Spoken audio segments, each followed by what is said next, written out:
cinema matinee. I ain't got 750 to pay. Everybody now. Well, you white parents better look out. Not only are your kids turning black, but they're turning black in 3D. It's like Fame crossed with Xanadu of Step Up movies. In 3D. In 3D. It is true because they have a house full of dancers. This guy's like, welcome to my house. Welcome to my house. So I foster homeless dance kids or something. And it's like Professor Xavier's dance group for mutants. No, I was just gonna say that. Okay, this is like an X-Men movie, except Professor Xavier is one of the Jonas Brothers, and he brings in this new kid who's kind of like Kitty Pryde to live in the Xavier Mansion, which is just a loft in New York. I didn't get to see this with you guys. I was off watching another movie. Damn. I watched the trailer for this in a theater, and I was ready to laugh. And I did laugh, except when that 3D was in full effect. And it was feet, necks, elbows, ass. So I was like, this is better 3D than I've seen in some superhero movies. Yeah, you're right. Watching this, you go, wow, this is what 3D was made for. It should be called 3Damn because it was fucking like boom, boom, boom. But I saw one scene where they all split apart and everybody shot out a laser. Did they kill bystanders with lasers and shit? It does take you back to every dance movie that you've ever seen as far as the plot is concerned, especially the Breaking movies where Breaking 2, if you remember what that movie was about. Electric Boogaloo? Who can forget, man? I was waiting for you to say it, Corey. Some people know that name, but they haven't even seen the movie. I think kids are popped out of their mom's vaginas going, Electric Boogaloo.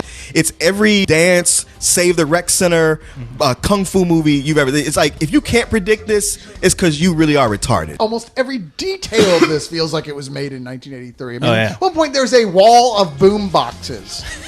Okay. Yeah, where it's like, man, it took me a while to get this. I'm like, yeah, you must have had a time machine. What is this plot about? Okay, I told you. A kid named Moose who was in the last film. Yeah, he was in the last kid. film. He's moved from his hometown with the girl who's his best friend, but who clearly likes him. You can guess where that's going to go eventually. To NYU, where he can go study engineering. He tells his parents, "No, I'm done dancing." For all of 20 seconds after he leaves, and ends up in a street dance off. I like that. Like the moment they shut the door, he's like all popping and locking. They're like, pretty much. We can still see you. You can't take it out of me.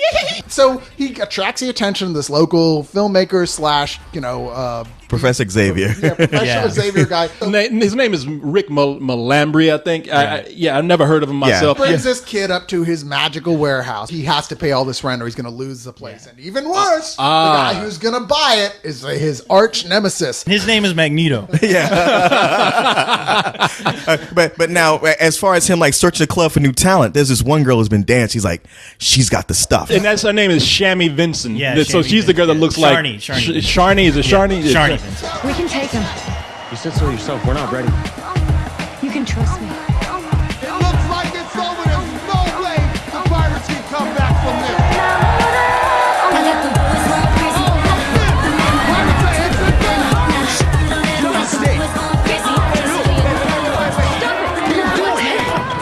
You can't do this yourself. Not anymore. What happened to family? This is my family, Julian.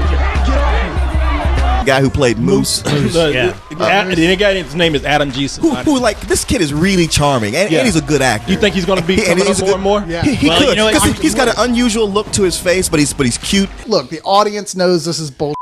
We know this is bullshit. Does anyone come to these to see the plots? No. Let's just make this a bizarro fantasy universe. Let's really focus on making every single dance sequence just knock out of the park, which they totally do. This is the greatest film ever to end in a dance-off.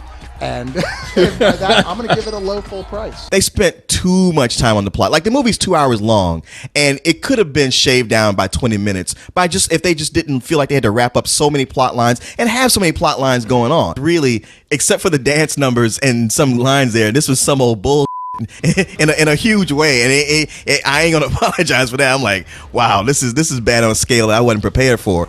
But now they bring out the dog when they put out those dance numbers, because they are badass, and the best thing about them is that they get better and better. I'm gonna give it a low rental. This movie would have easily been a Better Than Sex if it had Brianna Evans with her beautiful dancing as in 3D. I would have loved it if they would have had her like playing the bongos or kneading bread or doing her taxes. And she's doing all that with her ass. Exactly. And the thing is, she's not. It made me really wish that they'd go back, take Step Up 2, and convert that to 3D, because the dance number at the end of Step Up 2 You cannot beat that dance number at the end of that second movie. I have to give this a goddamn matinee. It's like how you like you said, like somebody just got served and they just got danced in front of so hard that person just passes out. And you can see like them landing into the arms of another dancer, like, avenge me, brother. I got served.